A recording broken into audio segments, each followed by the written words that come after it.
All right. What people aren't used to generally on Earth, and most people on the planet, they're not used to consciously leaving their bodies. They're used to going to sleep at night when they do leave their body, but they don't have any training from birth or support and groups on this planet to encourage them to bring back awareness of what they're doing when they're out of their body every night. So they don't do it.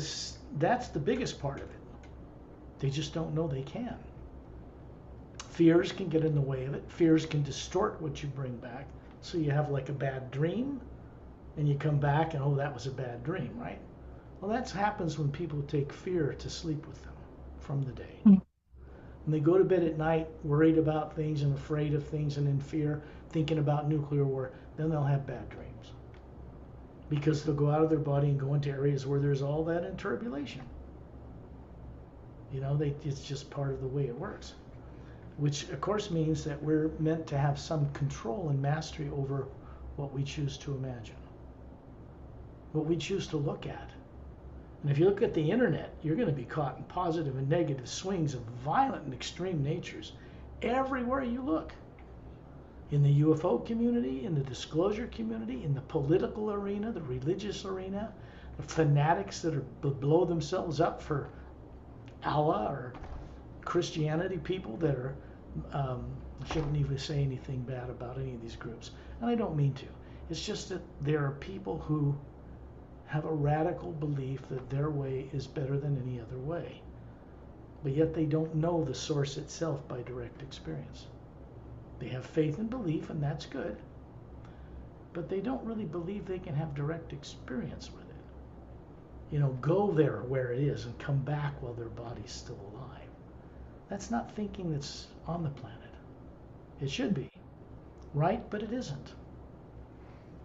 So this work is designed to help pretty much anybody on Earth in any belief or faith, political or otherwise, to have an understanding of what they're really capable of doing regarding what they worship or what they believe is true or something they believe they'll get after they die. The real formula that is known on many worlds other than this planet, which would be quite a shock for people on Earth when it comes here and it's revealed just how different people are. When they want to go out of their body, they'll just put their body down in a chair and nod out and go. You know, and they'll usually have some practical people around them. If you're a pilot of a ship, then you're going to have a lot of other people who are cross-trained to fly that ship. Everybody can. Because they have the brilliance and intelligence growing up to know how to do this. Not just their field of interest like anti-gravitic drives or interdimensional doorway portal technology or metallurgy or carbon fiber combinations of how to make craft that can go faster than the speed of light, or extremely advanced biologies, you know, knowing all the switches on the DNA, turning off the closed down telomere, turning it on so it doesn't shrink when cells divide. This is fields of expertise they're trained in for their world systems. And it's common out there. It's normal. Earth has no idea that any of this takes place and that it's ancient. It is not new. So there's big shocker coming for people on Earth in those regards. And their belief systems do not allow for growth into such advanced states of understanding just how expansive the God they worship or whatever they do, and how big it is and how involved it is on trillions of worlds and multiple dimensional levels, because that's what they're worshiping, but they don't understand it personally on Earth. They don't believe they can have that kind of experience until they go to some heaven or some higher reality, and that they think then that's when they'll be shown it. There's no guarantee they'll be shown any of that when they go there. And if they're not trained to use those kinds of higher awarenesses properly, then setting them free to use those things without training, without awareness, would be just destructive for them. Because the subconscious spheres would divert the power even with the kindest intent, and then they would destroy themselves with it or create destruction. people are doing it on Earth just by making decisions based on fear every day, right? Yeah. See the condition of the world. It's because they don't realize that's what they're doing. So part of this work has to do with helping people recover the ability to choose to make decisions when they're not afraid, when they're not in fear, and the techniques and the way to close down those fears, even before they're removed, those influences. That's part of the training.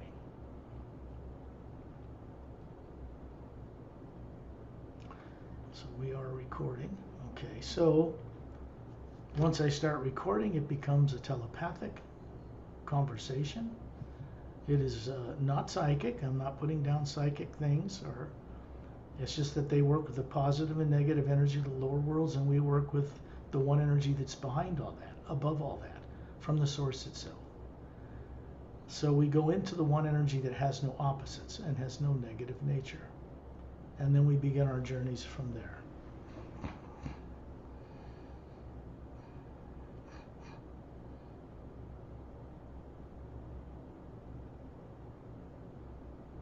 When you imagine someone you love and respect, you're grateful they are in your life. It just means it needs to be a person, place, or thing that makes you smile inside when you first see it, when you first visualize it. It can be practically anything. It can be a master teacher you know, it can be something you're fond of, like a hummingbird or a waterfall or a kitty or a rainbow or anything that is just no negative nature. It's just a beautiful thing. Now what that does is open a doorway through the pineal gland, the center of the brain, to the core, the white core of the Atma, which of course we know we are spherical beings. Spherical with a structure, from a white core to kind of a yellow to kind of a, starts to become orange, then a little red, then a little green, little blue, little lavender, violet, and we have this, exterior golden halo around us. And it's a structure made of individual teardrop-shaped higher faculties. That's the structure of what people on Earth call soul. But they've not been taught what it looks like, or how to remember what it's like, or what they really are, or where it is. So people think I got a soul somewhere, but they think of themselves as the body and the soul is somewhere else. That they'll catch up to it somehow. Or maybe they got the soul in their back pocket. Maybe it's in a closet somewhere. Point is that they don't have the experience of understanding what it is they are, because they don't remember it. This Atma, what people on Earth call soul, is spherical or round in shape, and it is comprised of energy from the source behind all life itself, like a pure spherical drop of water out of an entire ocean of the same thing. And so they're exactly the same. One is a drop out of a mighty ocean, and as we go back into the omnipresent power itself, the living force, the first word or missing word in religious books on Earth is not a written word, it's a sound. It's a sound or frequency coming from the source itself. It's part of a sound and light frequency that has different and higher vibrations and visual representations on the planes as we go up through the dimensions. And this spherical thing that we are has no negative nature in it. It never has. You can't put negative nature, you can't implant negative nature in the Atma itself. The electromagnetic field or toroidal field that surrounds the outside of the Atma or the body is where these subconscious negative programs are placed. And it is from that field of energy that such things are removed, destroyed, disintegrated, neutralized. Usually those kinds of things are hiding very wondrous, incredibly uplifting former lives people have had long ago in galactic history, long ago down the past time track. And those are usually placed over lives that had no war, no negative nature. So the intelligence of the person experiencing it was vastly higher than people on Earth. the human bodies on Earth. So when a person goes through those things, they begin to be able to at least acquire aspects of those lifetimes that opens a door for them to be able to explore them further and bring some of that higher intelligence and higher awareness back to the body we have on Earth, the personality that never learned any of it growing up here, none at all. So we have to bring it from somewhere else back to Earth so that we are aware of it here. And that's what I would consider properly calling enlightenment, is that process. When people talk about ascension, what it really means is that the Atma, running a body that is not the body, when it's awake, can travel up through the dimensions and go back to source or prime creator itself, what they call the supreme being. And they can travel on this omnipresent living power that is factually the whole black area in space that people see in an astronomical image, like from the Hubble telescope or radio telescopes or more advanced satellite systems, that they see it as black because human eyes on Earth aren't designed to see it in a very high frequency, just a very small spectrum, usually just the light within the atmosphere of the Earth. When we're looking at the galaxy and stars, there are many levels of higher vibrations of the hue, the first half of the word human, the first missing word, or the first sound, that makes them very colorful when you see composited prints of these images that were done from this Hubble telescope or from satellites, etc. They're compositive images that include ultraviolet, infrared, X-rays, and other things, which are really just different levels and frequencies of the hue itself. So that energy out in space is what people call divine spirit. They don't realize it. It's that whole black area, which in reality is not black, except to human eyes on Earth.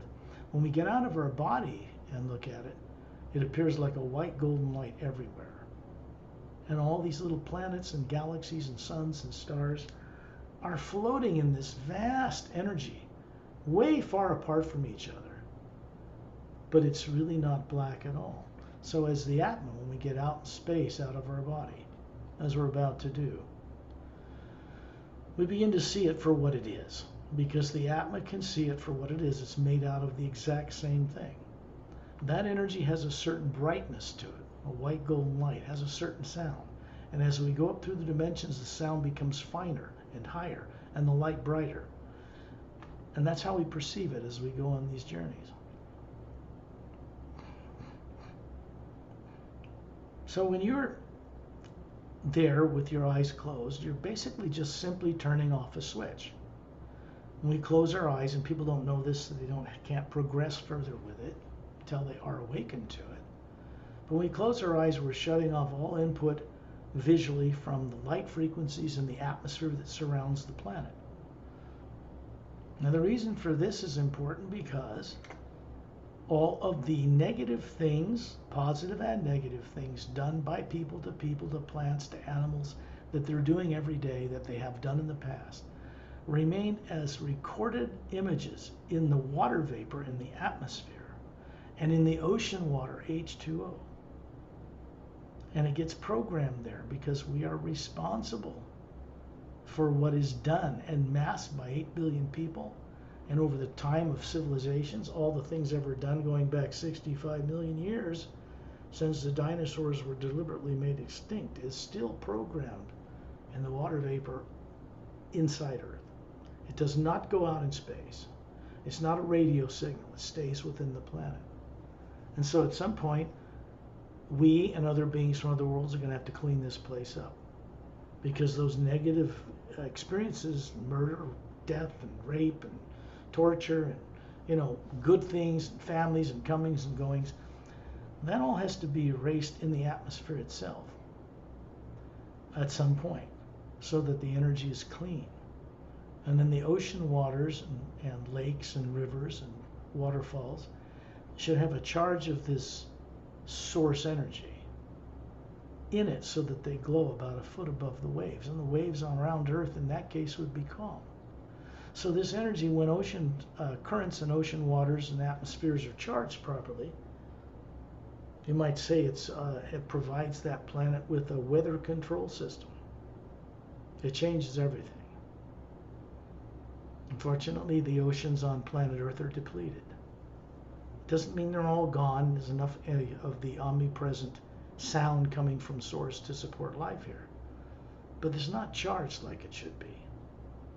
So that's one problem that needs to be fixed here. For Earth to become a normal planet and takes its place as a star-faring race amongst hundreds of millions of others that are far, far more advanced than people on Earth are today, that come to the solar system, that come to watch, that come to prevent us from nuclear war, among other things.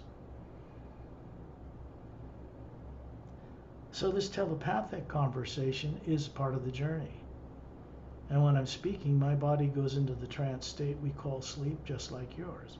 It just means, because of the way this works and the way it's structured to work with beings I work with, masterful beings from other worlds and other realities, that I'm able to speak to you to help you stay focused on being awake when you leave your body. It's no different than what happens when you put the body to sleep at night.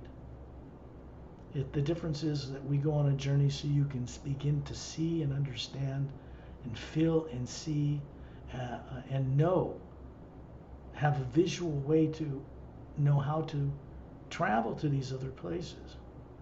Because without being able to visualize where you want to go, I mean, how many people on Earth want to visualize going to the source or to Satnam's realm or to the void and actually know how to visualize something there in order to be taken there? Because the principle is, as beings from the source, we have to first visualize the place we want to go to, which means it has to be awake in us, in order for the one power to take us there. Because we don't have the power personally in the Atma to take ourselves anywhere.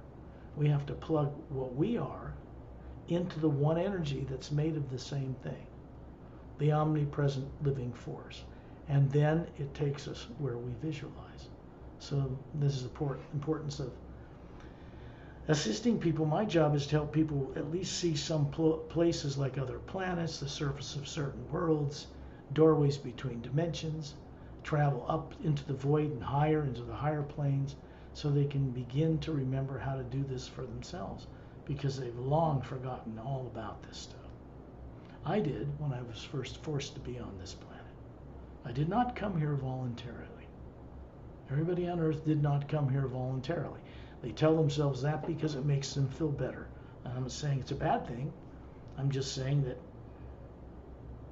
no one would choose to come to Earth with no memory of their life before Earth, before being born here. Deliberately. No one would ever do that.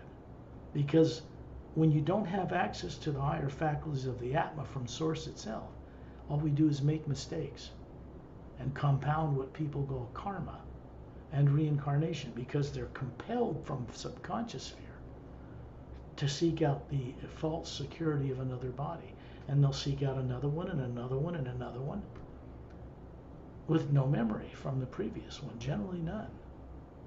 Sometimes people remember, by one set of circumstances or another, a past life they've had, maybe in Lemuria, maybe on Nerexlon, maybe on Oceania, maybe on another world in another galaxy.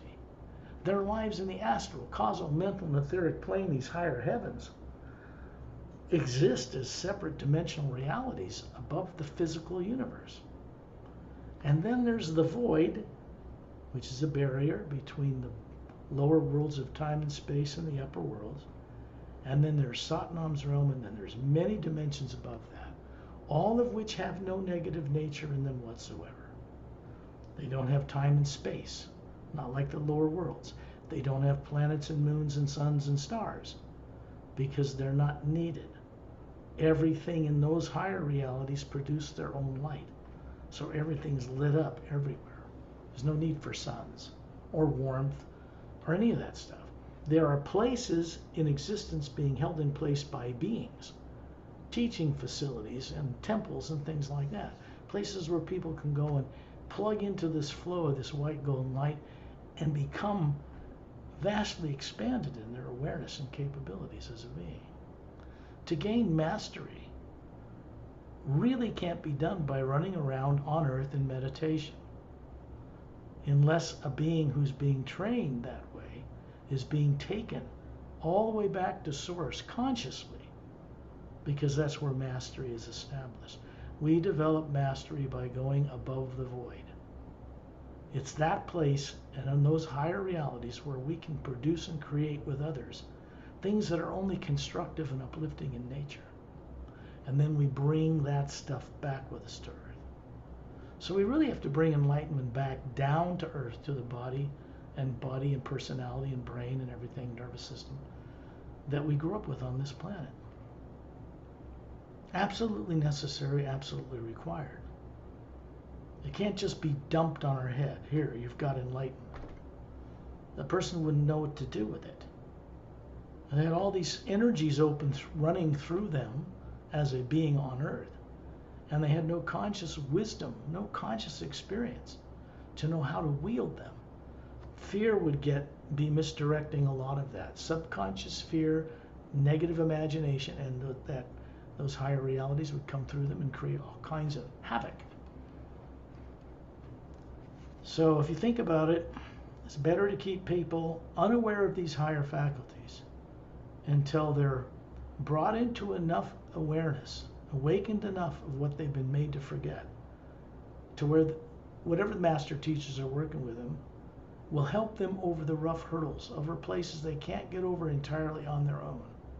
But they only do that when they know the person being given that grace will keep it, that it will be permanent for them. These are the beings I work with. They're not going to just wave a magic wand for $50, or whatever it might be, and zippity-doo-dah, they're enlightened and that's it, it's done. They have billions of lives on many dimensional levels of higher faculties people on earth need to recover first from the deep amnesia they're suffering from. Along with that recovery in the omnipresent power comes the wisdom to know how to wield such things with others. Play nice in the sandbox kind of thing. We need to be able to know how to play properly, creatively with other beings.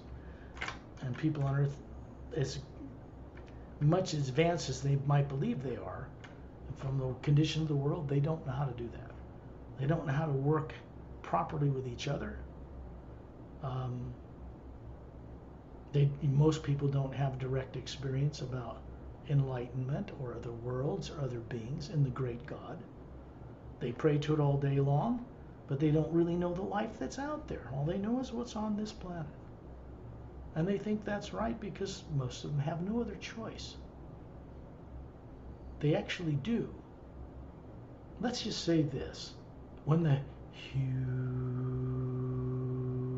crosses their path, it is the perfect prayer because it has no thought, no selfishness, no desire, no begging for favors.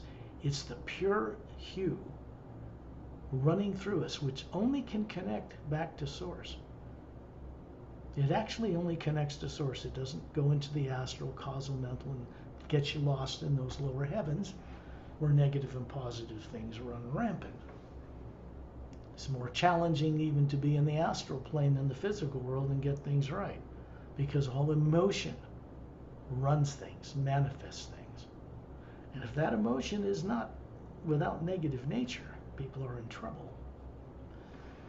So I avoid taking people on journeys to those places until we get some other basics out of the way, until they are awake enough to understand that they have a body, a separate body they're running as an individual Atma, as a spherical being, as a soul, on each of these planes below the void.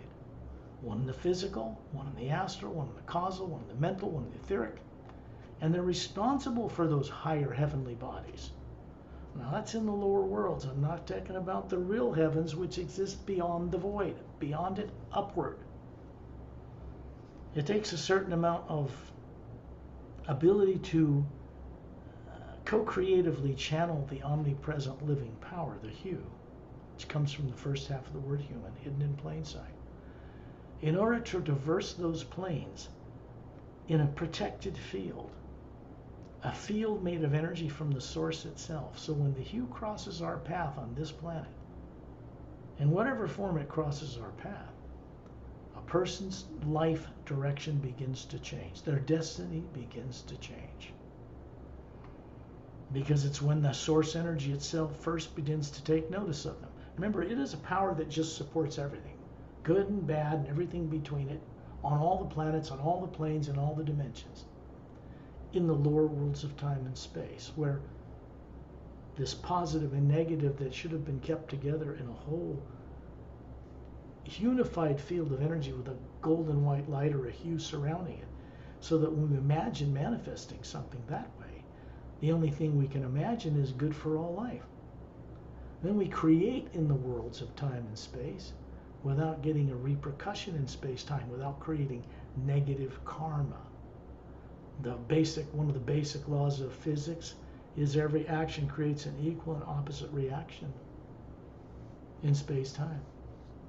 So when people make decisions on Earth as they do based on some kind of fear, they make the wrong decisions. And then they have to spend billions and trillions of dollars trying to fix those wrong decisions.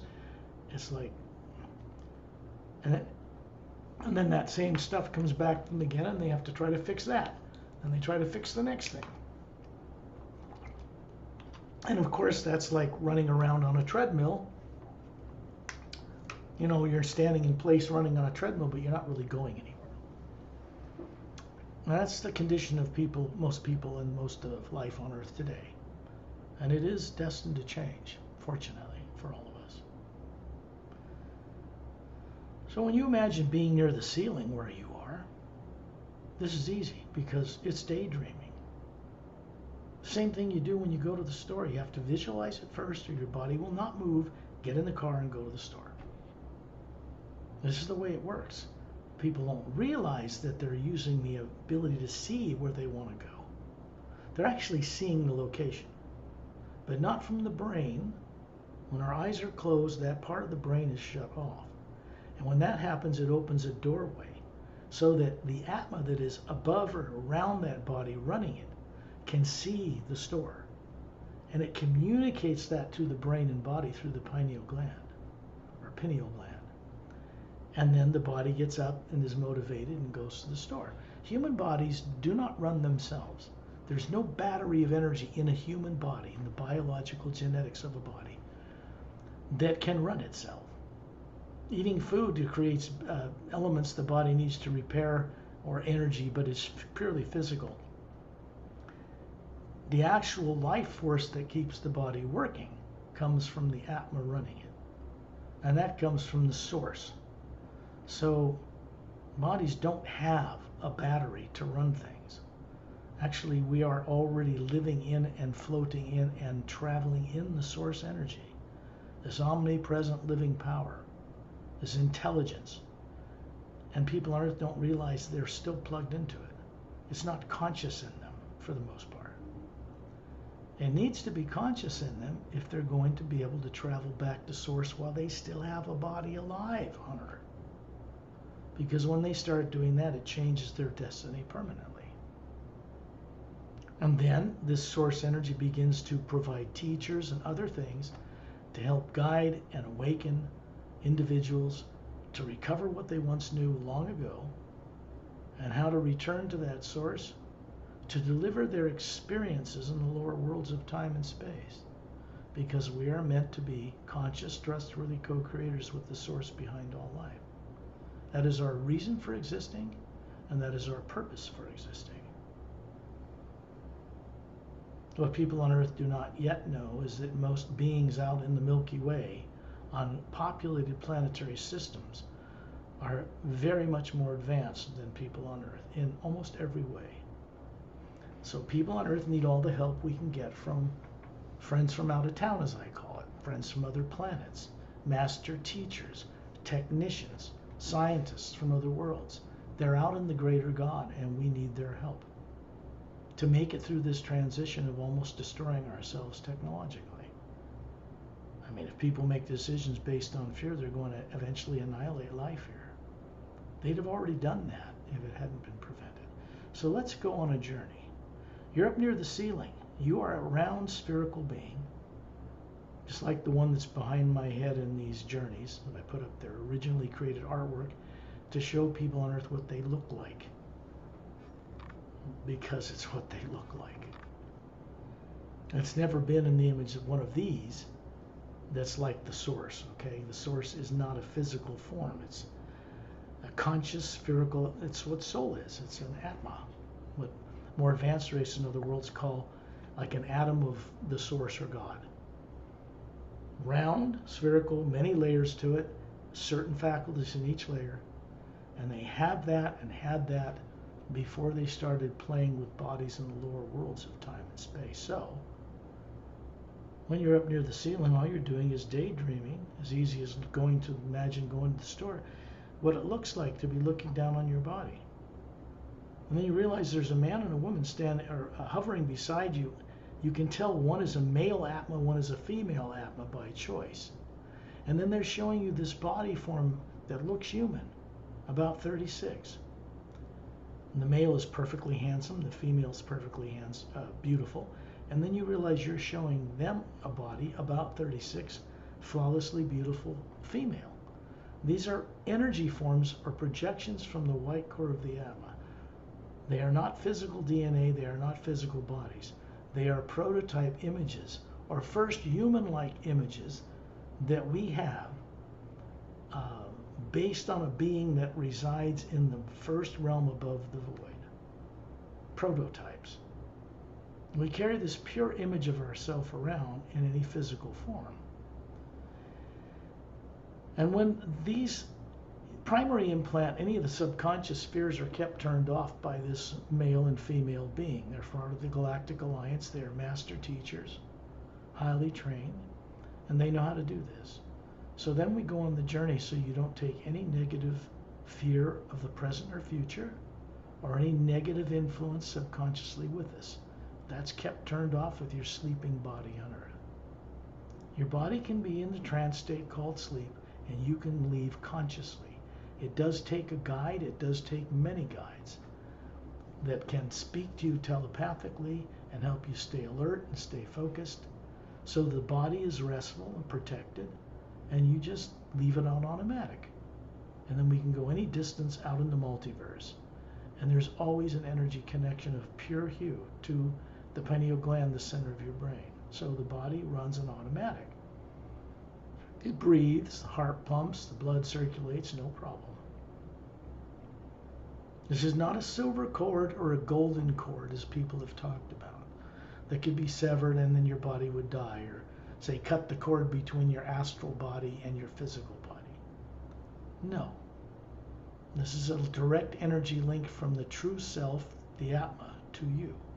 You have such a link to the astral body, another one to the causal, mental, and etheric.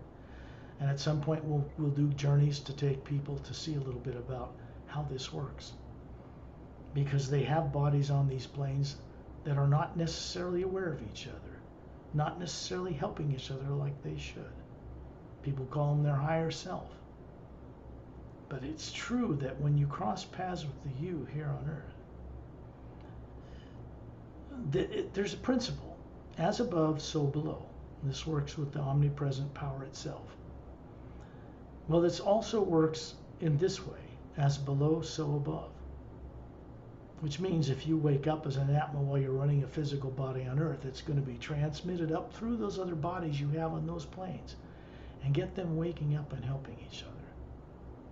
Because if your higher forms you're running on these other planes, which you're responsible for, were really helping each other, you would be fully awake as a being running that body. So that's part of the process. These beings and you are identically beautiful or handsome, all forms that we use as a prototype. Look flawless. The Atma is flawless. The Atma has no imperfections in it. The spherical being we are cannot be programmed with negative things. You can't put an implant into that. Tyrants know that. Now, I'm not talking about tyrants on Earth necessarily, but out in space that have been there in the past. And when they misuse science, they can put energy implants into the field of energy that surrounds the outside of the Atma, not in it.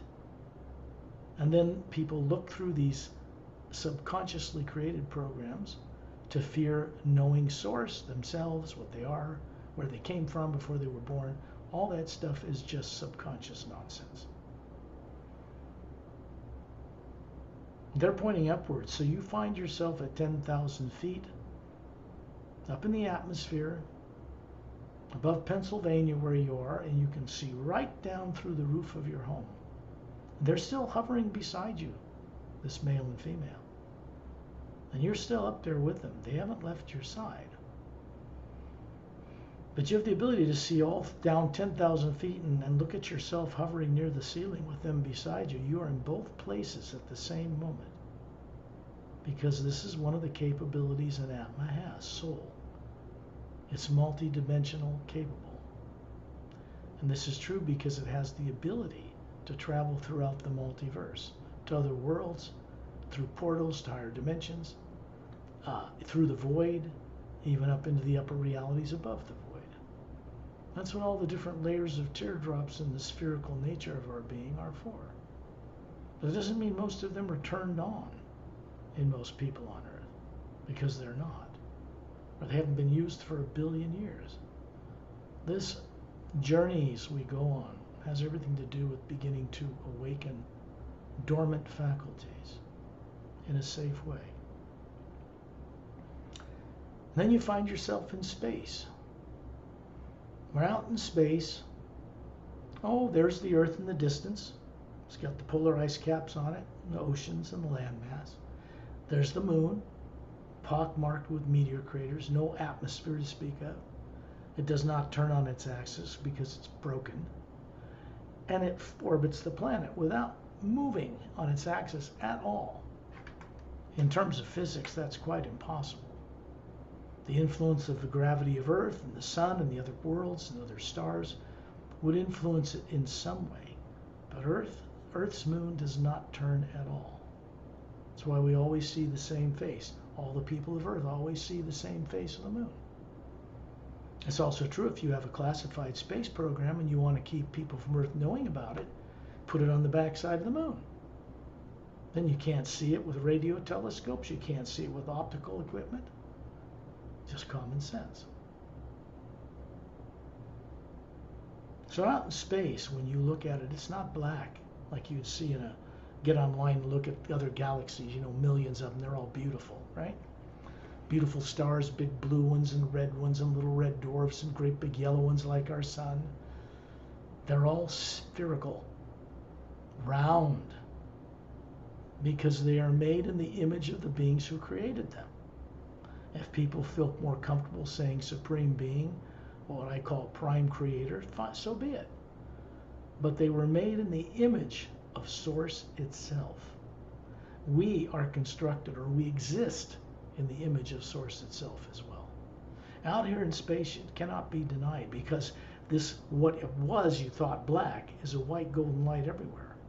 It has a sound humming all around us, like a deep rumbling humming sound, but it's not frightening. It's gentle, and it has no lightning. It's just everywhere. So that whole area in space that's infinitely more vast than all the little millions and billions of galaxies that float in it, just in the physical universe, is the omnipresent spirit, the omnipresent power itself. It's what people pray to. It goes, not only is out in space, it's in the atmosphere, in the core of the planet. It runs right through the material structure of the round Earth. So the Earth, turning on its axis, creates an electromagnetic field, a toroidal field. Comes out the South Pole, goes in the North Pole. It's a very wide field of energy that surrounds the spherical shape of the planet, outside its atmosphere. The same type of field. You can see it around the man and woman standing next to you. Look up the Atma they are, and you get the one hovering up between them above this body form you have. And there's a toroidal field around it. It's made of the hue as well, just like space, but it's put around in the outside of the Atma so that that world or that being can float in this other omnipresent force. That's why things revolve around each other, like a moon around a planet around a sun around a primary star, and so forth. And they all move around the galactic core, the axis of the galaxy itself. And different galaxies have they have the same toroidal field around them, coming out the south center axis of the galaxy and going all around it and coming in the north. These fields are identical in both planets and moons and suns and stars and galaxies and individual beings that are not physical bodies. Out here in space in this energy, we know we have not now, nor have we ever been a physical body. We've run billions of them. Most of our lives were lived out in space on other worlds. And the comparison I draw for people, because they don't remember this yet, probably frightened too, is if you live 10,000 lifetimes on Earth, it would be a tiny fraction of the lives that were lived out among the stars and the lives we're living on other dimensions right now, running other bodies than just the one on Earth. It's just bigger and more wondrous than people on Earth are taught growing up inside the atmosphere of the planet. On other worlds, people don't have these problems. Many of the worlds that spacefaring races on worlds that travel the stars in our galaxy do not have subconscious minds at all. Their governments and their whole way of knowing truth would not tolerate it. So they don't have implants, they don't have subconscious minds. No subconscious influence whatsoever. Their IQs are phenomenally beyond anybody on Earth. They have photographic memories. They're telepathic, meaning they can speak mind to mind or with vocal cords. This is normal. Normal. So out here in space, we find ourselves standing in a circle of beings. There's you and me. We're maybe 50 feet apart. And there's this male and female from the Galactic Alliance standing to each side of you. And that's Dantium and Lamtium. Shantiel and Tonatiel are standing beside me. But there are other beings in this circle than just you. There are master teachers here and beings that go and teach in the Hue Expansion Ray Academy where we're headed.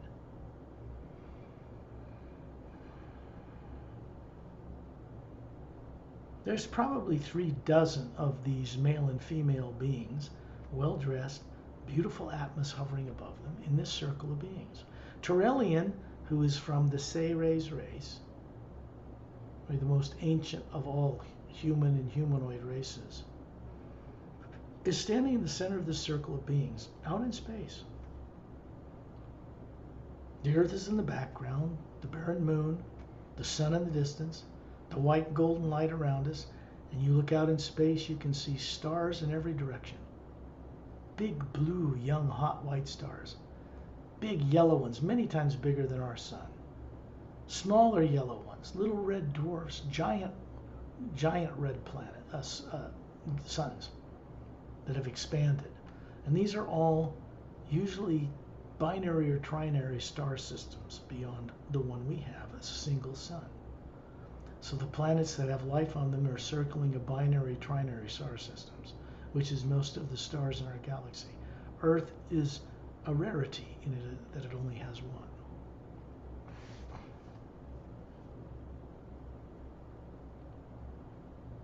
The nearest star to our solar system is a binary star system. To give you an example, astronomers, astrophysicists, scientists understand this on Earth, especially the more evolved ones, classified ones.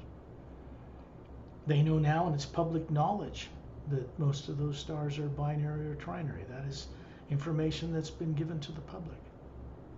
They know there are literally thousands upon thousands of worlds now that have the potential to have life on them because they have the right characteristics.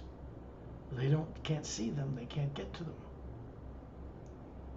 Beings come, like those that are around us now, to Earth and its solar system, and have been for a very long time. Several reasons: to learn, and to watch the planetary culture as uniquely backward as the one on Earth is, to see what they're going to do with things, and also to step in when, for instance, someone's about to push the button to have a nuclear war. Because whenever they've tried it so far, their launch computers are shut down from space. Fortunately for us, or we'd all be smoke as far as physical bodies are concerned. So we are not alone in the universe and never have been. Something has changed out in this field of the hue in space that what did not exist out there in the omnipresent living force itself. Other than 10, 11, 12, maybe 10 years, 11 years ago, something changed out in the universe that made it more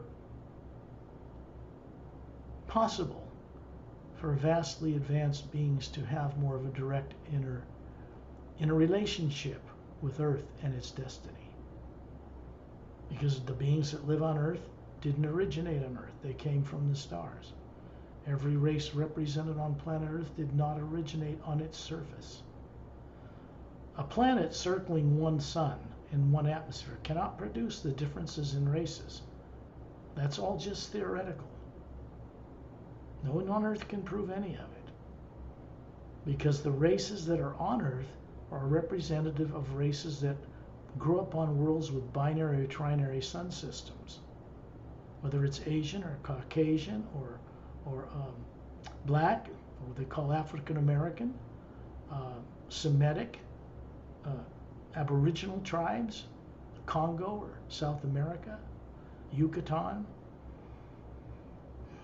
These beings were brought here under one scenario or another, which actually goes back 65 million years to the time the big dinosaurs were deliberately made extinct.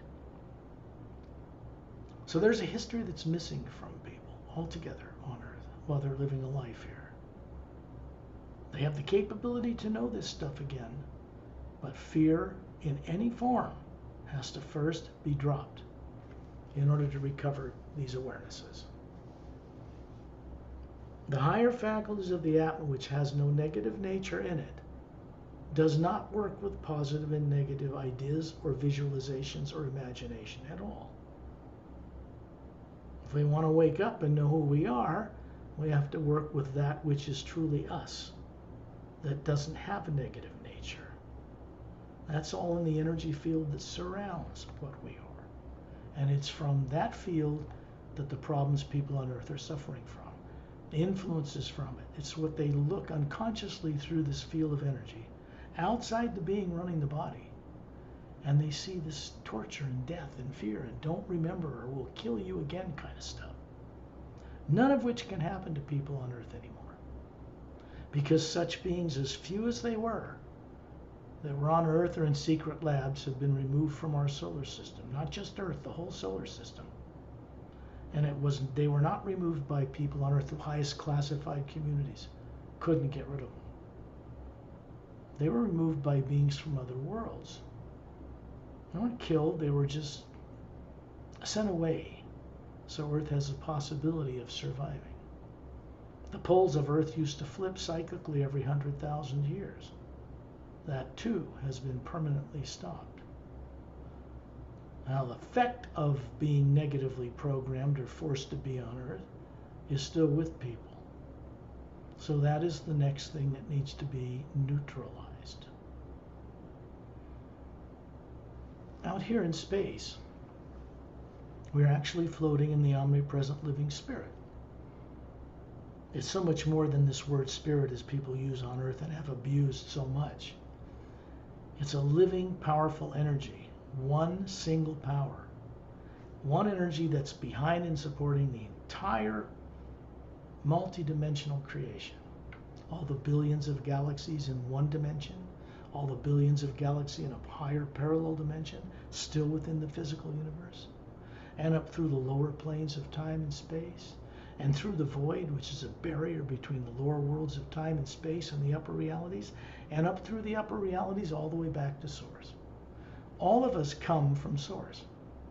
All of us are Source beings. This has not changed. This will never change. being aware we are a source being, and that what our purpose for existing is another matter. We are really meant to be conscious, trustworthy co-creators with that source. We are meant to be conscious custodians and caretakers of world systems, of mammals and animals and plants and trees and sky and water and everything. That's what we're meant to be doing. People on Earth are not doing that. In fact, they're doing quite the opposite for the most part. A few exceptions here, trying to save this, prevent forests, preserve forests, preserve certain species. These are small numbers of people compared to the masses of people on the planet. It's not nearly enough of a percentage to change the direction Earth is headed. So, saving Earth from self-destruction has to come from outside the planet, from the greater God. Now, this is a fact. I'm not making this up. When you look at Turellian standing in the middle of us, he's 18 feet tall because he came from the Seres race. They were 18 to 25 feet tall. Human, 12-stranded DNA, not two like us. Billions of years old. When they immortalized their bodies, the entire race, they dematerialized their atomic structure and stored it in one of the teardrops near the white core of their being. When they want to manifest a form you could walk up and touch, it is made of a pure energy of the hue. It simply draws in the energy around them and fills in the form of the DNA, and there it is. Presto, instant human-like body. And when he's done using it, it just dissolves back into and is stored in that particular teardrop or that higher faculty. So the Atma, he is very big, spherical, beautiful being hovering above his form. He's standing there with his two thumbs up, closed fists. There's a white golden light around them, like a little sphere of light, brighter than the hue around us. And it's creating an oval kind of sphere of light. It's transparent, a little brighter than the hue that's in space, like the hull of a spaceship, except this is made of source energy. Master Opelum is a little bit further out in space to my right, standing there with his long jet black hair to his shoulders, emerald green eyes, about 6 feet tall, about 40 looking, has a Galactic Alliance uniform on, blue-gray material, soft. You step into it, it forms around your body. It's got a Galactic Alliance symbol in his right chest area, which is a silvery golden galaxy with a four-sided pyramid that's golden-sided, a quartz crown or top, and 3 blue stars, cobalt blue stars in triangular formation above the top of the pyramid. That's a Galactic Alliance symbol. The man and woman standing beside you in the circle where you are have on such uniforms. These are not physical bodies, so they're showing you a dressed form of pure energy. Because the bodies that these guides, this Shantiel, Tonatiel, Dantium, Lamtium have, are stationed on a ship right now in the ice rings. It's about 1.5 miles thick, made of water, frozen water, and it's about 1 mile long. It's cylindrical shaped, and they're inside that ship, sitting in a lounge chair with their eyes closed. Their fellows are awake and walking around. So they're out of their bodies here to go on this journey with us, specifically to keep any subconscious fear in you turned off for the journey. Ramu with his maroon-colored robe, simple sandals, rope for a belt, swarthy dark skin, coal black eyes, jet, kind of short cropped curly black hair and beard. He's standing there holding a 6-foot-tall, looks like a quartz staff glowing with golden light, thin light around it. Has the symbol for eternity, like from ancient Egypt, which didn't originate in Egypt, by the way. It's a cross with like an oval on top of it with a hole in it, the Ankh, and it's a device that he uses to teach with. So it's his trademark, his symbol, and it's showing it here, even though the body he's showing you is not a physical body.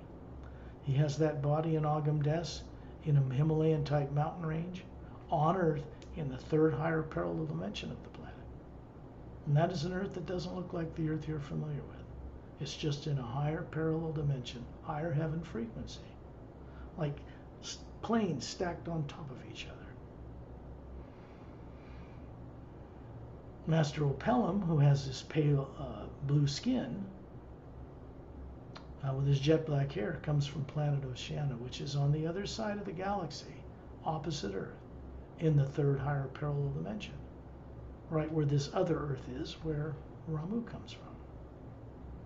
They have these physical bodies they're showing us, actually this age, on those planets. They too have left their bodies in order to be here.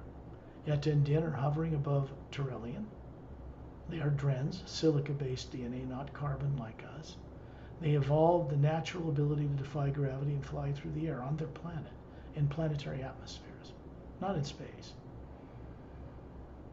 About 3 feet long from the end of their snout to their cute tail, which is sticking out behind them, is glowing with a golden, kind of like a light, looks like crystal opal in bright sunlight, multicolored. And they're standing on strong legs next to each other, the Atma hovering above them. They have their mouths closed and they look like they're amused about something. Big blue bulbous eyes, very cute. And they have their little hands out showing us a thumb and 4 fingers like a human. They have a big toe and little toes like a human, but they aren't human.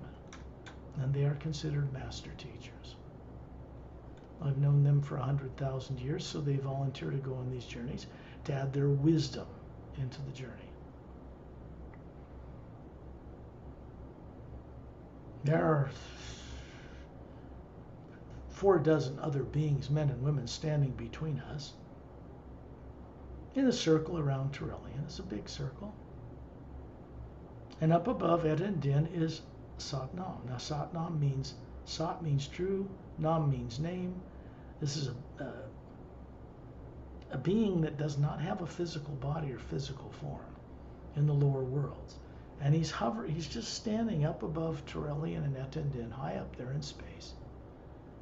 Just standing there. He's bare-chested, bronze skin, bald head, golden eyes, not yellow, 2 gold bracelets on each of his upper arms. Don't ask me why. A little white tunic dress from his waist down to his bare feet. And above him is this beautiful, luminous, multi-dimensional looking, multi-layered teardrop-shaped Atma, brighter white light around it and in it. And then above him is a vortex. It's hourglass shaped. It's spinning clockwise. It's made of a pure form of the hue. It's a golden white light, just brighter than the one in space. And there's a portal up through it, an opening. There's a blue-green light whirling around it, which is made of the energy of the lower planes, the astral, causal, mental, and etheric. It's put together, connected here, so that we can bypass those planes, because we don't want to stop off in them. We want to go right into the void and higher. The purpose of these journeys is to see the physical universe as it appears to us as Atmas when we're out in space, where we don't feel heat and cold, we don't feel radiation from the sun. This is our true nature. And it is the true nature of each Atma to be able to travel on the omnipresent living power. What people call divine spirit does not call itself that. Those are earth terms. It's far more advanced than concepts people have of it on Earth. The only way to understand and know what this omnipresent power is to go out into it, plug into it, and experience it directly, which is what we're doing. And we're moving in this oval, golden, white light, a little brighter than the hue around us. We're moving upward. And Sat-Nam is receding up into this opening. And then we're shot up into it, just on a blur of light. And as we're moving up through the narrower throat of this vortex that connects us outside of Earth's atmosphere, in space, to the void that is above the etheric plane, above the lower worlds of time and space. And we can see when we look through the transparent moving vortex of light around us, it has a sound, and the sound is getting higher. From this deep humming, rumbling sound, it gets upward, goes into bells and chimes and higher, like running water, and then a humming sound like millions of bees, and then just a single note of a flute. And as we look through the whirling water around us, looks like water, but it isn't. You can see levels upon levels upon levels of galaxies, billions of them in different higher frequencies, brighter and brighter as we go upward. And we come out the other side suddenly, and we're still in this transparent oval gold-white bubble of light that Torelli, myself, and others are holding in place here visually, because that's how it's done. And it comes from the source itself, through us, and from Satnam. And we're moving out into this cobalt, this pale blue light. It's the only way to describe it, because the vortex below our feet, we can look down through it and see we're still hovering down there outside of Earth's atmosphere in space, in a circle of beings. So we are there, and we're here at the same moment. We have a connection between these 2 points so that your body on Earth is kept safe and surviving. Now we're up here in this blue void, and that vortex vanishes, and now that's all around us is a humming sound. It's a very high, warm, soothing, cooling, humming sound. There's a pale blue light everywhere. People call this the void back on Earth and think it's the realm of the Supreme Being, but it is not. It is the pure hue, a pure form of what they call spirit.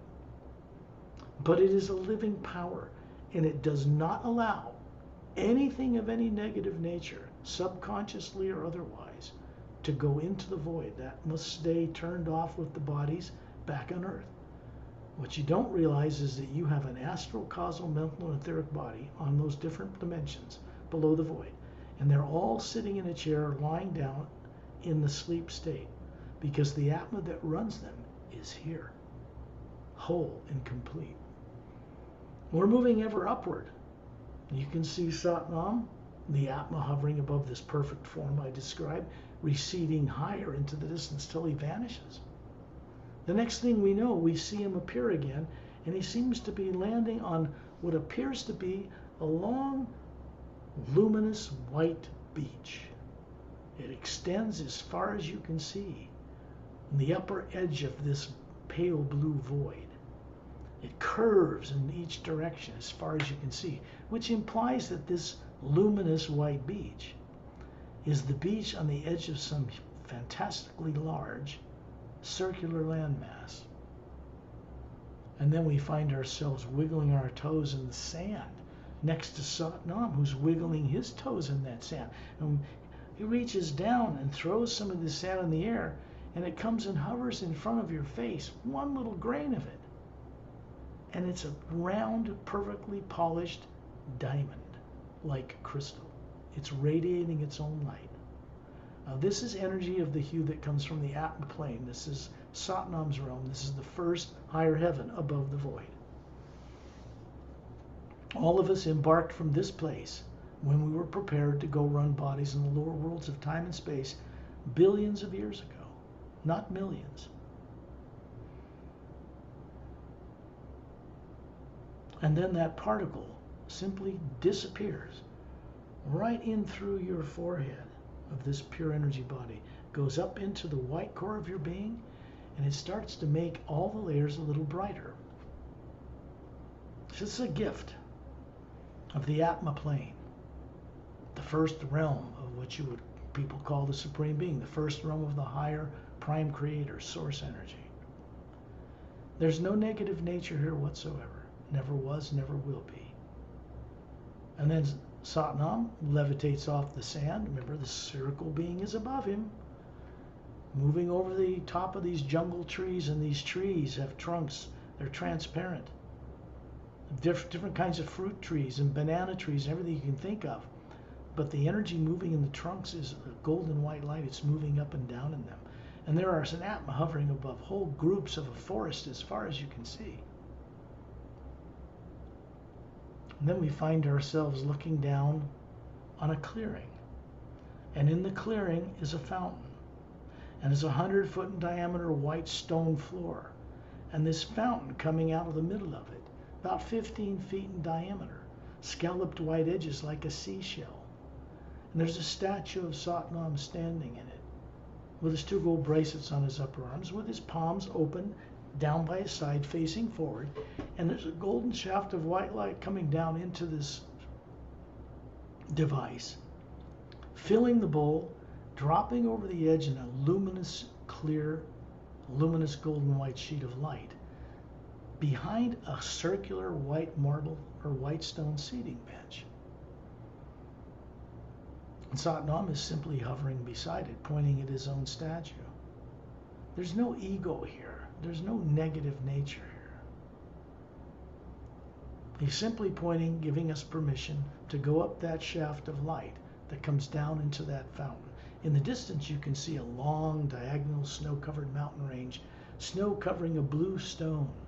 And at the base, a long, crystal, transparent, glass-like palatial estate.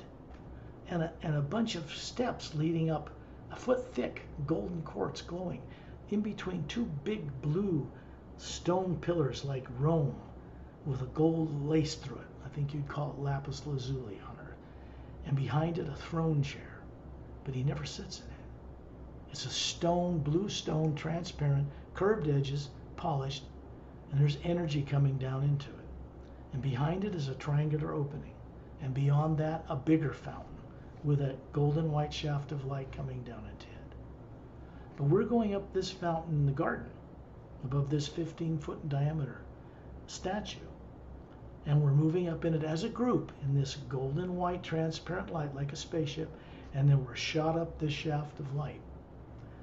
And as we're moving upward in it, we look out over the countryside above the mountains in the Satnam realm, in the Atma plane, and you can see vast mountain ranges in the distance, oceans of different luminous colors, all out in the distance surrounding this huge floating landmass, and animals of every imaginable kind. Atmas hovering above them, exchanging themselves with other body forms, finding out what it's like to be an eagle, finding out what it's like to be a cow, finding out what it's like to be a dolphin or a whale, finding out what it's like to be human, humanoid, and races from all different planets in the lower worlds of time and space. So people come here to learn how to respect all life because it's required. We can find out how to respect all life here by direct experience, with no negative nature influencing any of it. This way we learn to respect all life because it's one of the requirements of us to be able to become free, to remember who we are, to become conscious, trustworthy co-creators with the source, which is where we're headed. And then we move up this shaft of light above the fountain, and we're coming out into the upper atmosphere, the upper edge of the Atma plane, Satnam's realm. And we come out into another opening, and we are now floating in a brilliant cobalt blue light. It's everywhere around us. And off in the distance, we're moving very quickly towards what appears to be a huge circular floating landmass in this pale blue light. It's not pale, it's a brilliant cobalt blue light. And it has another white sandy shore around the circumference of this landmass, but it's brighter than the one by Satnam's realm. And in the middle of it are 6 snow-covered mountain peaks. They circle, and we can look down on it, they circle a blue-green luminous lake that surrounds a circular white island. And out of the exterior of the edge of that white island is a tower. It's made of a blue transparent glass-like material. It is a glowing light near the edge of it. And it goes upward, and it comes to 2/3 of the way up to a flattened oval center, an administration area. It has another fountain in it. It's a device. And up to a minaret point. Now that is a golden shaft of white light coming down into it from source itself, from higher planes, that keeps this place alive and supports it. It comes through the fountain in Satnam's garden. It comes through the bigger fountain, through the triangular opening in the back of the palatial estate. It comes down from many points into that realm to support it. And we are now floating in and looking at and looking down on this huge circular landmass. There's a beautiful blue-green luminous wave constantly crashing against the shore as it circles the outer circumference. It never stops moving. It's an energy generator that keeps this place floating in this beautiful cobalt blue light. If you look closely at the cobalt blue light, it has a golden white light behind it. That's the pure hue from source.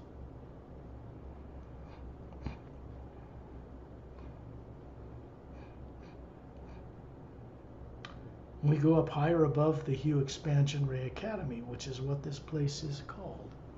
It's built between the top of Satnam's realm and the sixth dimension, sixth heaven, above the void. There are many more before we get to the ocean of sound and light, to source or prime creator itself. There is no negative nature here. You can't bring it with you. There's no ego here. There's no lusting after power and greed or any of the things that happen in the lower worlds. There's no physical bodies here. No planets, no moons, no suns, no stars, because they are unnecessary. Everything here has some being attached or associated with it, and everything here produces its own light, because they're made of the source light itself.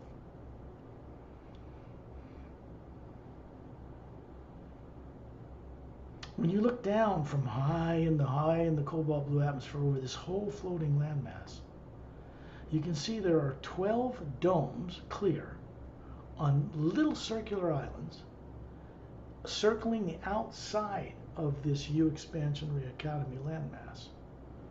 And those are teaching facilities of what are called silent mentors. They are the beings who run the mechanics of creation. They actually keep the galaxies, universes, and doorways between dimensions and all the levels in place and running 24/7. They never tire, they never get fatigued, and they never stop. They have no need for sleep. They have unlimited power to be anywhere, at any place in the entire multidimensional creation, in any form, to carry out a mission, and you would never know they're there. Master teachers like Ramu and Opelam, who are with us on this journey, and Etta and Din and others, have more of the kindred spirit to help individuals like us become master teachers ourselves, or masterful of who and what we are, so that we can be trustworthy, conscious co-creators with the source. Silent mentors have never had the relationship with individual Atmas to teach them, at least not in the past. But here in the Hue Expansion Ray Academy, for the first time, we can rub shoulders with them. So they are involved in a kind of teaching that nobody really understands quite what it is, except it's good. So we're going to go down,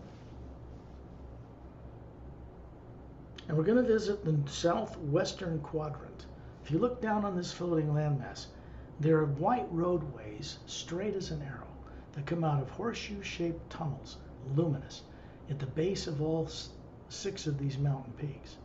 And they run through the countryside, through various forests and landmasses, and end on the beach. There are many, like the spokes of a bicycle tire, completely surrounds the outer circumference of this landmass. They all end up on the beach. Down in the southwestern quadrant, like taking a sphere, dividing it in half, you've got a quarter of a pie here, a quarter there.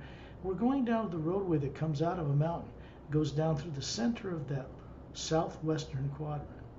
2/3 of the way, then it turns to the right into a clearing. We find ourselves suddenly hovering above that clearing. There are 12 trees surrounding what looks like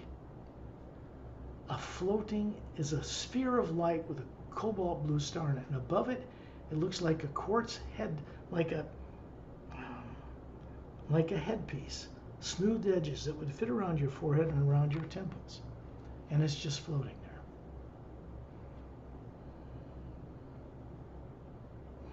The 12 trees surrounding this, at this time, are like giant redwood trees. But much more perfectly formed than would be on Earth. And standing above them is a male and female with a different colored robe, long hair to their shoulders, different colored skin, alternating male and female, standing in a circle above the tops of the trees. Turelian is standing in the middle of a shaft of white golden light that's coming down into this headset and into this sphere of light. And we're in a circle around him between where he is and these silent mentors. You look in their face and all you see is white light, no facial features. And you look above them and there's this bigger Atma, 4 times bigger than us, twice as many teardrop-shaped faculties floating there. And there is an energy exchange going between them, from them, through us, through Turelian, up this shaft of white light that he's standing in the middle of, which comes from Source. It's a triangle. Source energy comes directly into these silent mentors, comes directly down in through Turelian. I'm standing beside him. It goes down through the masters, it goes through us, and it's moving between us, a more pure white golden light. So something's taking place here to develop a new prototype of being. In other words, kind of a blend between silent mentor and master teacher is what's taking place now in the Hue Expansion Ray Academy. If you're going to change the lower worlds of time and space by retiring the old failed experiment of good and evil, which is underway and cannot be reversed, something that works has to replace it. So we call it the Hue Expansion Ray. A consciousness coming from Source through the omnipresent power, living spirit that was not there before. It's on its way to remove what people call implants, subconscious minds, and replace it with a wisdom, so that when people wake up their higher faculties this time, it's permanent. It begins here in this place.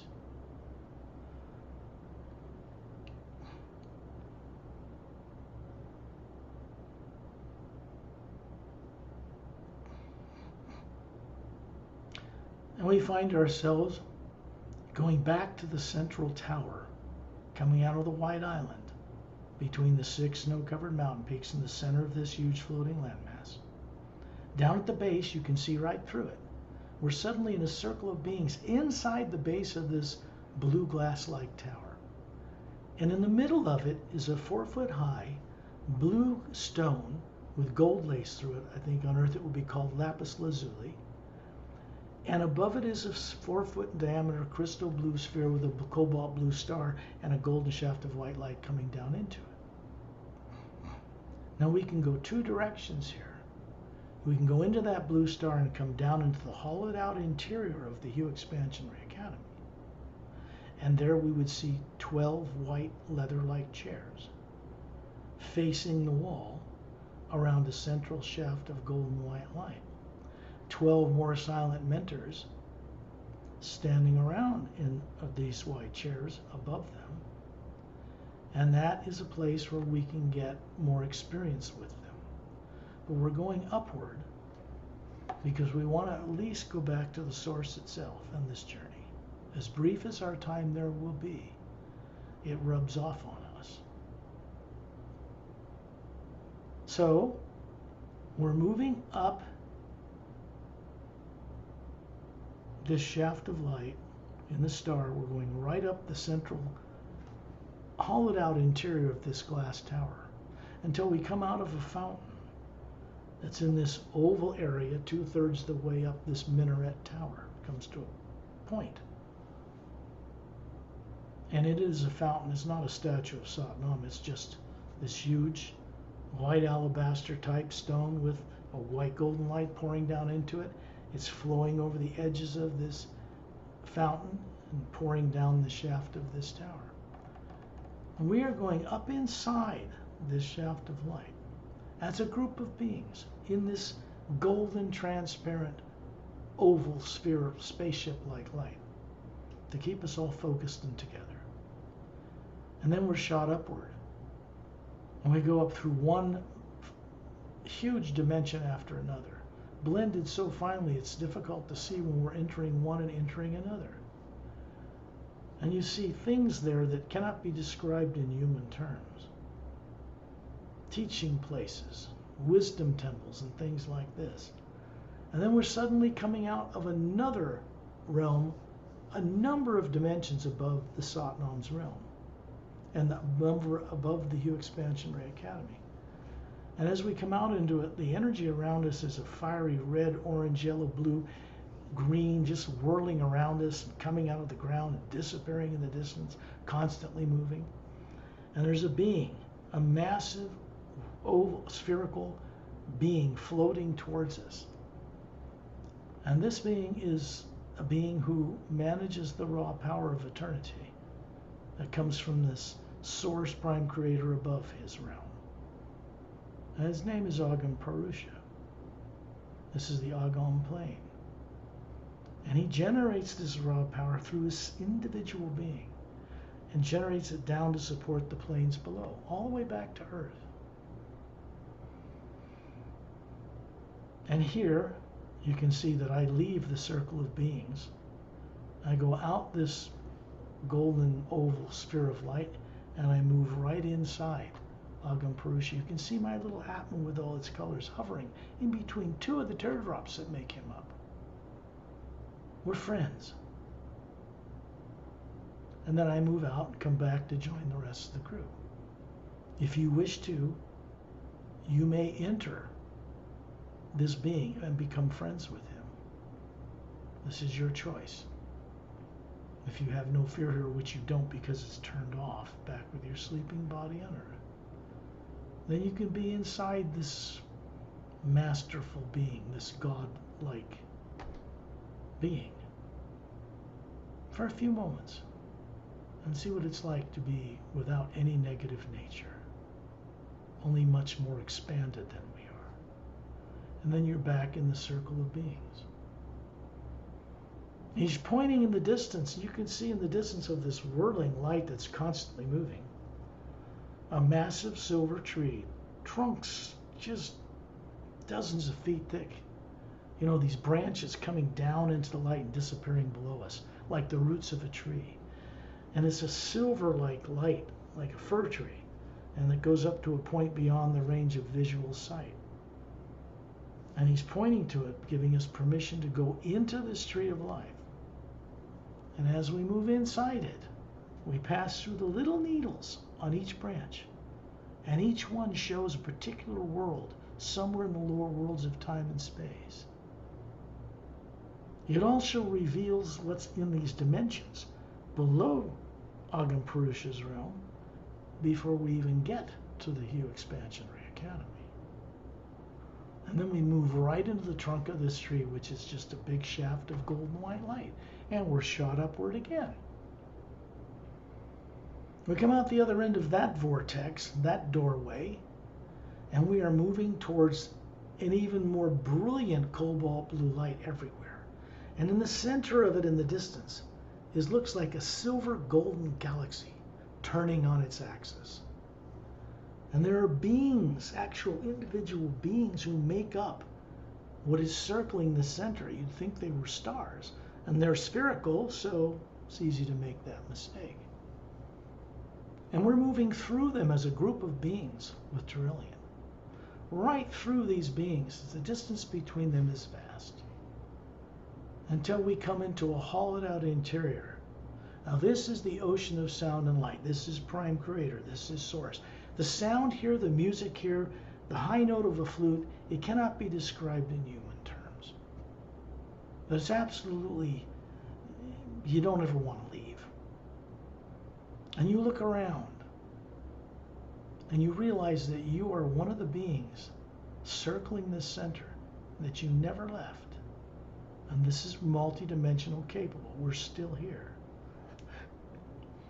And then we're moved forward.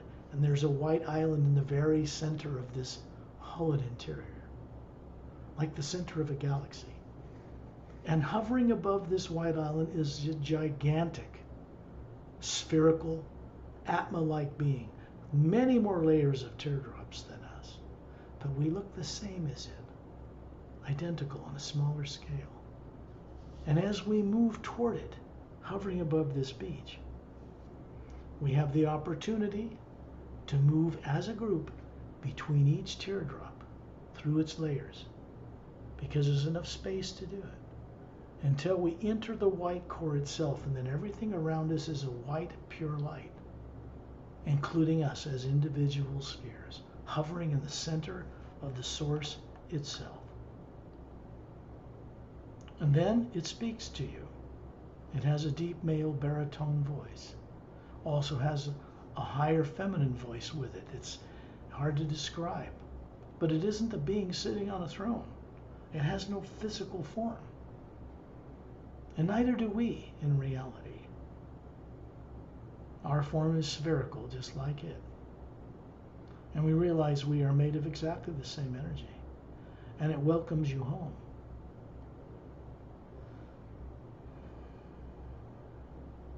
So in a sense, whatever this is, it is a nexus of all Atmas, all spherical beings, all master teachers, all silent mentors, everywhere in creation that comes to a focus at one telepathic point and has a presence like a being, and it can speak with us. But it isn't an individual like we are. And then we find ourselves all the way down through the plains, hovering above the western roadway in the Hue Expansion Ray Academy, until we see our feet touch down on the white stone of this roadway just before it hits the sandy, luminous, diamond-like beach. You can see water, it looks like water surrounding this floating Hue Expansion Ray Academy, but it isn't water. And Terrellian is standing up to his knees in it, smiling with his thumbs up. He's still got that golden white light around him. There are two teaching facilities here. The one on the left has 3 building structures in it, in a clearing. A thin, tall, pyramidal-shaped structure with a blue-green side and a golden light around it. And then a spherical structure with tripod legs and a semicircular dome on top. And then a long rectangular building with convexly shaped oval windows, the top and the sides, and on each end. And you can see different planetary and galactic systems in each one because they're doorways. And the right clearing, there looks like there's an Olympic-sized swimming pool with a redwood handrail deck going down it. It's massive, surrounded by a tropical paradise, beautiful jungle trees, farms and fawns, and birds with long V-shaped split tails, rainbow-colored bodies, twin sets of bird wings, hovering here and there, about a foot long, look like a blue jay. Atmas hovering above each one, singing the hue to us. And as we walk down the end of this ramp, this deck surrounding this pool, which has a blue-green luminous light in it, you see circular doors made of glass, dark, kind of a blue glass, and then they open. We're going inside this, what looks to be a huge rectangular building, but it's really, we're stepping in through the doors into a huge arena the size of a soccer stadium. And inside of it, there's nothing in here but beautiful, glowing, kind of almost like a glowing grass, golden. And then in the center, hovering above the ceiling, or near the top of it, is a transparent golden sphere. And in this is a place where there are 3 beings that are greeting us as we walk in. 2 about 10 feet tall, another mature adult about 7 feet, and this is a couple from a galaxy 5 galaxies away from the Milky Way that teach here, and their son. Their son is a mature adult, but they live in countless ages, and so they don't reach their full height for hundreds, even thousands of years. And they're simply pointing out as instructors that we can go up into that golden white sphere of light, which is a co-creation spherical energy made of the hue. So the whole group of us is moving across this field up into this sphere until we are inside it. And then you begin to see that here you have this perfect human form that looks about 36.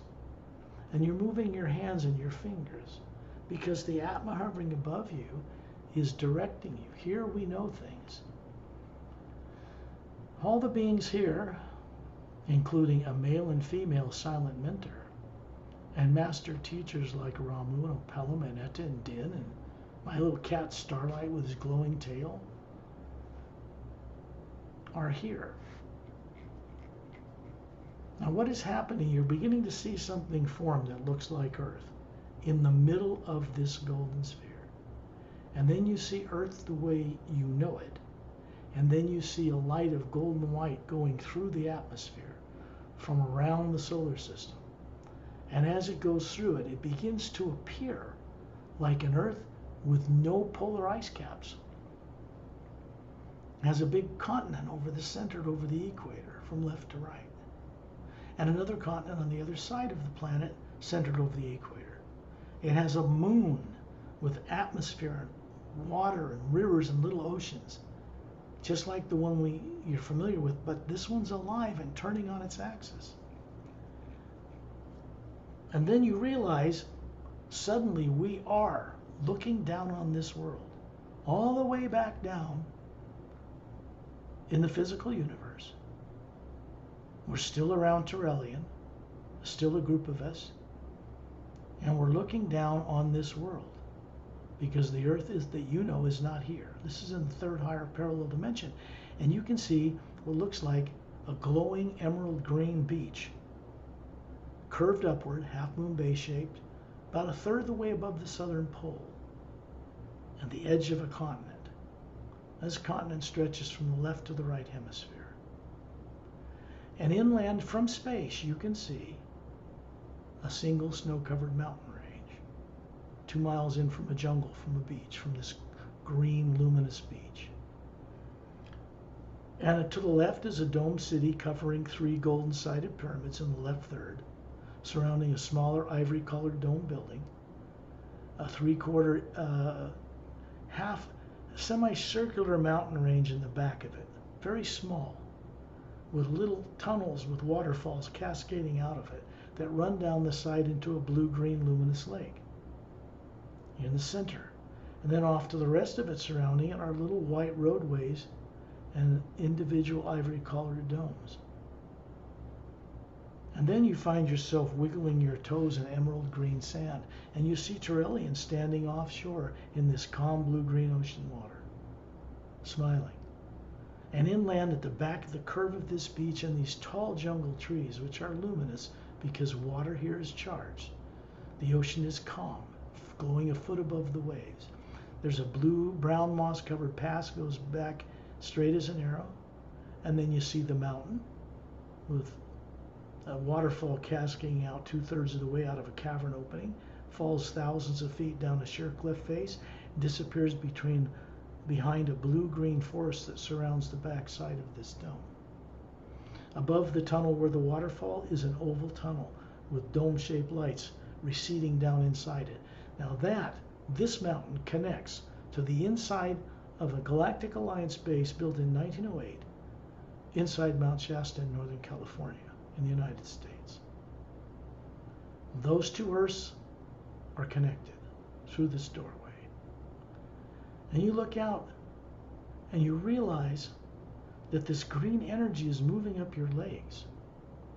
Just beautiful. It feels cooling and warm. It goes up through the top of your smiling face into the white core of your being. And then it goes out into the green layer. You know, the teardrops that surround the white core, and then yellow and orange and red, and then, you know, like green and blue and so forth. And it turns some of those on. Now this has to do with a gift that makes it possible for us to safely explore the lives we've lived in the lower worlds of time and space, to begin to remember, to have the ability to confront and see what they were. The good ones, anyway. Negativity and evil as a failed experiment was never meant to be permanent in beings. So it will one day be erased. And then you find yourself out in space, hovering around Turellian where we started this journey. The man and woman beside you are pointing to the Earth, the one you're familiar with. Polar ice caps, ocean, land, barren moon. And you find yourself hovering near the ceiling with this Galactic Alliance man and woman beside you. And then there's a golden white shaft of light still pouring down through your ceiling. It comes from Source itself. It's moving through your body, form sitting there in the trance state we call sleep, moving out into the atmosphere of Earth. It connects to two pyramids in the bottom of oceans, deepest oceans on Earth. It connects to one in a hollow at the interior of a mountain, the Himalayas. And they have this fountain of statue of Satnam standing in them. They are devices.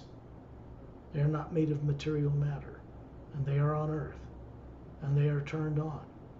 And then it continues out in space and connects to an even bigger pyramid, hovering stationary between two stable asteroids in the asteroid field that once was a planet that circles in the orbit of a planet between Mars and Jupiter in our solar system.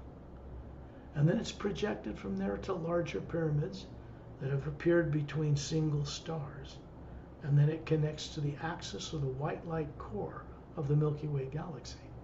And it goes up that shaft of light, back to Source, and never stops moving. So this is moving through us for our benefit and for the benefit of others.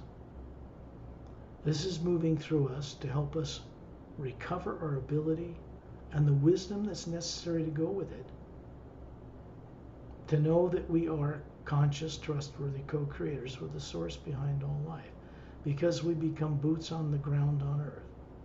This energy begins to move through us just like it does through the pyramids, and it never stops.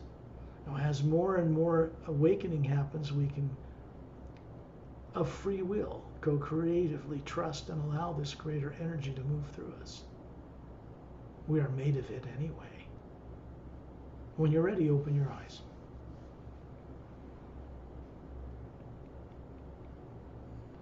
So you see, the one-on-one journeys can take on a little bit more dimensionality, a little more to them. And so, practically speaking, they cannot be done for every person on Earth. I wouldn't survive it. So turn your microphone on. You know, your little microphone button down there in Zoom software. It should show you a little microphone. There we go. You okay now? Yeah, fascinating as always. Well, you know, if I had time and I was operating as the Atma and this body wasn't in the way, so much more could be shown people on these Mm. journeys. They ask about so much they're not ready to handle yet. They think they are, but they want to know what it's the astral, the causal, mental, what it's like. They have bodies there. But the problem is, in positive and negative streams that make up those worlds, what people call evil and good is more intense emotionally in the astral plane and more easy for people to get lost in the phenomena of that realm. In these so-called higher heavens they have police forces and wars and kill and eat animals just like on Earth. These are higher heavens, but they're not the higher heavens. Causal is better, mental's more pure. Thought manifests anything instantly. In the astral, emotion moves matter around. In the etheric, it's more of a link between crossing the void and beings learning how to have the courage to cross the void and go home. And most beings there are stuck there. They don't want to leave. It's paradise. They don't want to get out of there. So they're not completing their purpose. So when we come back down, what I didn't say and don't have time to share is we're coming through the etheric plane where you have a body. It's transparent, like everyone else's, on one of 80,000 continents. Palatial estates, crystalline growths everywhere. It's incredible. Down through the mental plane where thought manifests everything. Causal plane where cause and effect is the highest in the consciousness. You know, when we put out anything, it comes back as an effect, and we have to be very careful what we imagine there. astral, where all the motion moves matter, and then back here. So each of the bodies you're running there on this journey are beginning to wake up and recognize each other. Not just selfish anymore. They're thinking about doing their job, accepting the you from a higher plane through your etheric body, passing it to the mental body, to the causal, the astral, and down to you. These are your higher selves. Not really your higher self of the Atma, which you are, but they are higher physical manifestations or body forms made of higher molecular time rate matter in each of those planes. And they should be helping each other. But as you can see in the conditions of Earth, they aren't.